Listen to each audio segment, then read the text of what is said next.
ci waxtu bi ñu joxe woon te amoon ay teq-teq yu tax jotaay bi war a ba demee nii kon programme bi nii lay tëddee sëñ bi tamit dina yëkkati kàddu rek gàtt doo ko jox sëriñ bi nga xam ni moom la xalifa général di Tijaan wax mu def déclaration bi leen di xamal ni du am question déclaration rek kenn baal naa fi jox sëñ Abdou Aziz Kar. jërëjëf Abdou Aziz asalaamaaleykum wa rahmatullahi wa barakaatu. gannaaw bu ñu nuyoo suñu muy tur tedd bi nekk ci suñu wet di suñu bàyyi sëriñ Babacar Sy Abdoul Aziz ñu ñaanal ko yàlla bàyyi na ko ci suñu kanam moom ak magam yu baax yi nga xamante ni noo nekk ci kanamu yoon wi mu di alxalifa Seydi Aboubacar Ibn Mansour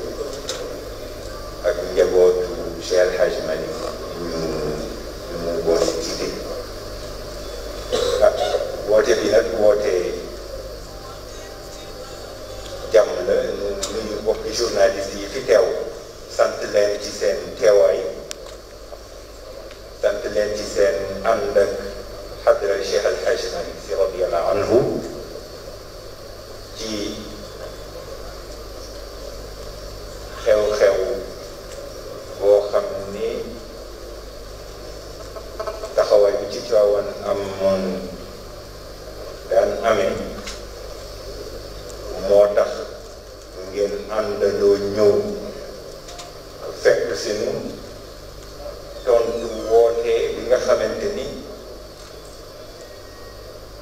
xalifa bi woote na ko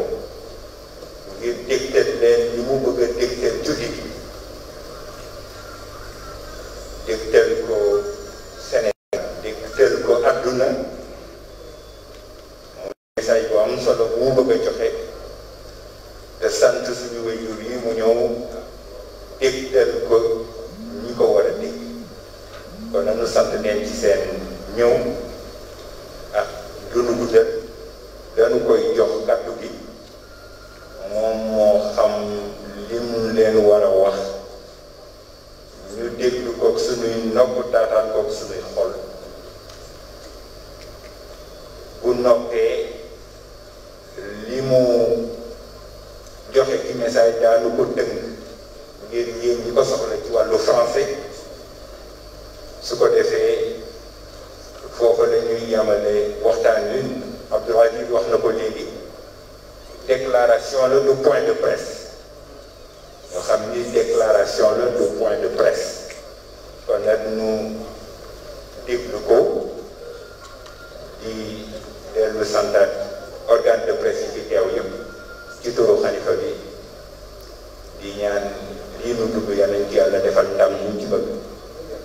ci barke yonente bi sallallahu alayhi wa sallam kon na sëriñ bi bismillah jërëjëf jërëjëf.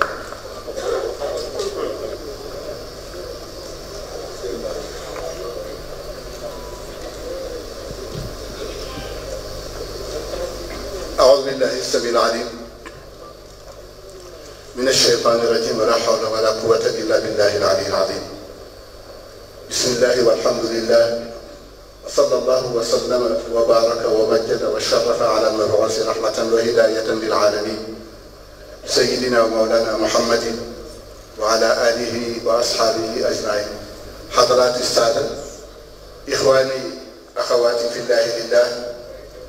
نيابة عن الخليفة أقول السلام عليكم ورحمة الله تعالى وبركاته. waaleykum salaam wa rahmatullahi taala wa barakatuh. mbokki jullit yi bu ñu musloo ci bakkan ak seytaane yàlla ci yàlla boole musal ñun ñëpp ñu ubbee wax ji rek ci turu borom bu tedd bi subhanahu wa taala te moo di bismillah di sant ci yàlla bu baax ci daje bi ñu may ñu dajewaat ndax defe naa daje woon ngeen ca Ndakaaru waaw ba mbokk yëpp daje woon nañu usra bi daje woon nañu waxtaan ba pare mu dese rek jottali li nga xam ne moom la xalifa bi wax ni mooy am incha allah ndax xew-xew bi ñu jublu kañ lañu tëj jàkkee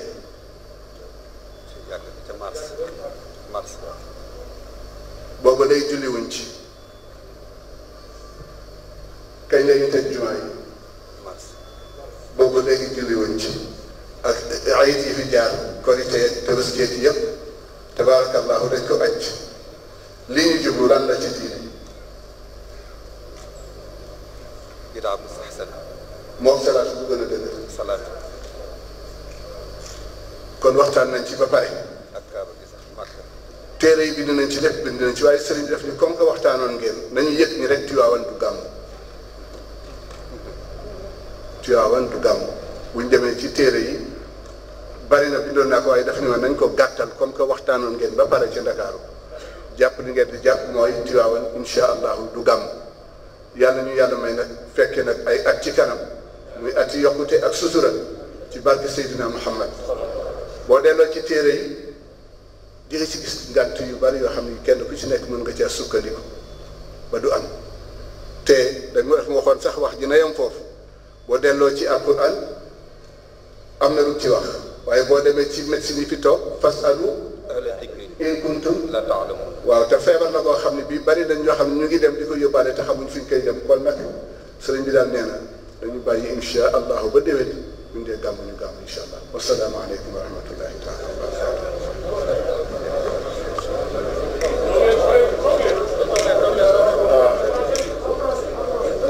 yéen la presse yéen bëgg la version bi nga xam ne bi ñu déglu Abdou Hamid moom mu délivré ko incha allah.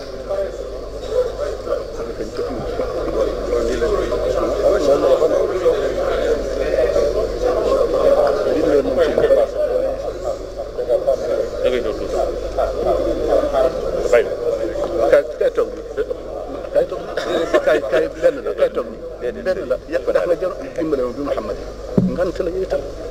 nañ ko nangu te yéen a man dama leen di wéttali si rek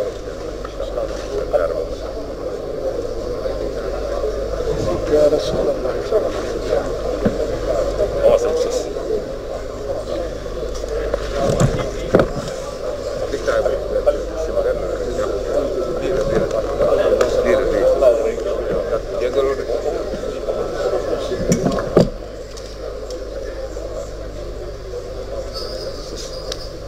Mesdames, Messieurs les journalistes, Assalamu alaikum wa rahmatullahi wa barakatuh.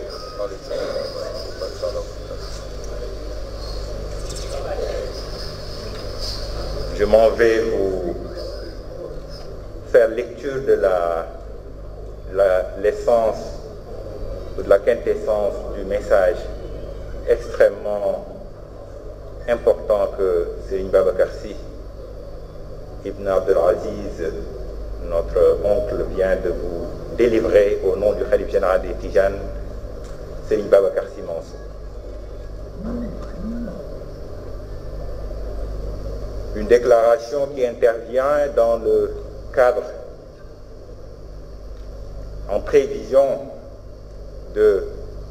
l'habituelle commémoration de la naissance du meilleur des hommes, le prophète Mohammed sallallahu alayhi wa sallam. C'est devant la persistance de la pandémie liée à la Covid-19 dans notre pays et dans le monde entier, après avoir pris les conseils avisés des hommes de l'art et des jurisconsultes conformément à l'injonction coranique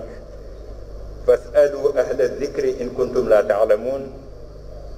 interrogez les détenteurs du rappel si vous ne savez pas. Et après une large concertation avec la famille de notre vénéré maître Cheikh Al-Hajj Malick Sy radiyallahu anhu, conformément à la devise de la large concertation dans le Coran, wa amruhum shura baynahum, que Serigne Babacar Sy Mansour a décidé de s'adresser ce jour, mardi 13 octobre 2020, aux musulmans du Sénégal et de la diaspora. Cette adresse vient en cohérence avec les positions qu'il a déjà prises jusqu'ici. Position fondée sur la sunna du prophète Mohammed sallallahu alayhi wa sallam, qui disait dans un hadith célèbre: la peste est une sorte de malédiction. Si vous connaissez un pays dans lequel l'épidémie s'est répandue, n'y partez pas, et si vous vous y trouvez, n'en sortez pas non plus pour la fuir. Celle-ci se fonde également sur les traditions recueillies des guides de notre voie, qui se sont toujours distingués par l'assumation de leurs responsabilités et par leur bienveillance dans la vie ou la quiétude de leurs coreligionnaires, lorsque la vie ou la quiétude de leurs coreligionnaires sont menacées. Rappelons à ce titre que Maulana Cheikh El Hadji Malick Sy, lors de la peste de 1919, avait dans une lettre adressée aux mosquées de son obédience écrit ceci: ne désobéissez pas aux recommandations des médecins qui vous demandent de ne pas cacher la maladie. Nous devons respect et considération aux médecins. Rien que pour honorer les paroles du prophète Mohammed sallallahu alayhi wa sallam, vous devriez les suivre à propos de l'interdiction d'entrer dans les zones affectées par l'épidémie ou d'en sortir. Fin de citation. Fort de toutes ces considérations, le khalife général des Tidianes, Serigne Babacar Sy Mansour, a jugé utile et salutaire d'inviter les fidèles à célébrer le Mawlid de cette année dans l'intimité de leur foyer. Car ce qui lui importe, ce n'est ni la lettre, ni le nombre de fidèles mobilisés, mais l'essence de cette commémoration qui, en tout point de vue, n'est que la reproduction du modèle prophétique tel qu'enseigné par Maulana Cheikh El Hadji Malick Sy radiyallahu anhu. Lui dont l'invite rigoriste fustigé qu'on la célèbre dans l'ostentation et la promotion de l'interdit. Ala azimu layla al-wiladati hisbatan idha lam yakun nahwa al-harami udud. Nous racontons que la première édition du Mawlid célébré à Tivaouane l'a été par lui et par son disciple et ami El Hadj Rawane Ngom de Pal, se partageant le Coran qu'ils ont psalmodié tout au long de la nuit. Serigne Babacar Sy Mansour sait à juste titre l'attachement que vous portez à Tivaouane et à son guide éclairé. Il mesure la profondeur de votre dévouement à prendre sur vous le risque pour sacrifier à la tradition qui veut que depuis 1902 et sans interruption, le Gamou ait été toujours célébré dans la ferveur, la communion ici à Tivaouane. Rien ne lui ferait plus plaisir que de pouvoir communier avec vous à nouveau, mais à l'impossible, nul n'est tenu. Or, l'impossible coronavirus, qui plus qu'une maladie est une malédiction, est un fossé qui n'est franchissable qu'au péril de notre santé et de notre vie. À l'image de cette anecdote racontée à propos de Serigne Babacar Sy radiyallahu ta'ala anhu, à qui les disciples dakaroises de Cheikh El Hadji Malick Sy avaient adressé la doléance de souhaiter le voir de près. Il dit à El Hadji Pedro Diop qu'ils avaient mandaté: demande-leur si elle préfère me voir aujourd'hui et ne pas pouvoir me voir demain, ou si elle préfère attendre demain et me voir dans l'Assemblée de Dieu aux côtés de Cheikh El Hadji Malick Sy. Fin de citation. Or, il existe 1000 façons de rendre grâce à Dieu et de reproduire le modèle prophétique. Il y a 1000 leçons, 1000 chemins de vie pour célébrer le Mawlid. Une action de grâce et de solidarité faite ce jour à l'endroit d'un coreligionnaire nécessiteux peut être plus salutaire que 1000 prosternations. Une prière à l'adresse d'un malade cloué sur un lit d'hôpital peut avoir plus de bénéfices que nos propres actes de dévotion. Pensons à tous ces malades du Covid dans nos hôpitaux et pour eux, prions ce jour. Une prière également pour tous ces morts remportés par cette maladie est à coup sûr une forme de reproduction du modèle du meilleur des hommes, celui-là même dont le Coran nous assure qu'il n'a été envoyé que comme miséricorde pour les mondes. Wa ma arsalnaka illa rahmatan lil alamin. Une pensée et un encouragement pour nos médecins, nos aides-soignants, qui depuis 8 mois n'ont pas de répit et veillent sur notre santé et celle de nos proches, peuvent être une autre forme de célébrer le Mawlid. Le Mawlid est également un prolongement de l'université populaire de Maodo. Il est également 1000 façons de rendre le savoir accessible à tous par l'alchimie des technologies de l'information et de la communication, mais aussi par les médias. C'est donc à cela que le Khalife général des Tidjanes nous invite à savoir célébrer autrement cette année, dans l'intimité, dans le refus de la fatalité, dans la prière profonde et sincère, dans la prière sans foule et la célébration sans bain de foule, celle menée dans l'humilité de nos chaumières, dans le partage, l'amour du prochain, dans la quête de l'agrément salvateur, dans la quête de l'agrément d'Allah subhanahu wa ta'ala et de son prophète, sous l'ombre salvatrice de l'homme au parasol Maulana Cheikh Al-Hajj Malick Sy. Que ceux qui sont présents fassent passer ce message à ceux qui sont absents. Wassalamu alaikum wa rahmatullahi wa barakatuh. da mbokk yi ñu bàyyi sëñ Babacar Sy Abdou ñu yëkkati woon kàddu xalifa bi mu defal ñu ñaan ñëpp ñu fi ñëw dellu ci jàmm fekk fa jàmm. ci ndigal Abdul Hamid ak Habib ñëpp kenn ku nekk ñu jàngal Fatiha salaatal Fatiha ñaan yàlla may ñu nag fekk déwén ak dundam feebar bi yàlla na ko fi yàlla jële ci barke Seydina Muhammad sallallahu alayhi wa sallam jàng Fatiha salaatal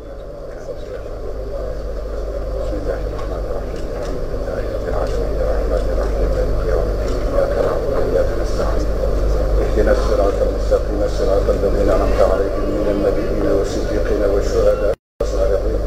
وحسن اولئك رفيقا غير المغضوب عليهم ولا الضالين. اللهم صل على سيدنا محمد الفاتح لما اغلق والخاتم لما سبق ناصر الحق بالحق والهادي الى صراطك المستقيم وعلى اله حق قدر مقدار عظيم. صلاة تنجينا بها من جميع الأهوال والآفات وتقضي لنا بها جميع الحاجات وتطهرنا بها من جميع السيئات وترفعنا بها عندك على درجات وتبلغنا بها أقصى الغايات من جميع الخيرات في الحياة وبعد الممات بمحض فضلك وجودك وكرمك يا أكرم الأكرم يا أرحم الراحمين يا رب العالمين. سبحان ربك رب العزة عما يصفون والسلام اللهم سلمنا من هذه الأمراض المخوفة بمحض فضلك وجودك وكرمك. والسلام على المرسلين والحمد لله رب العالمين.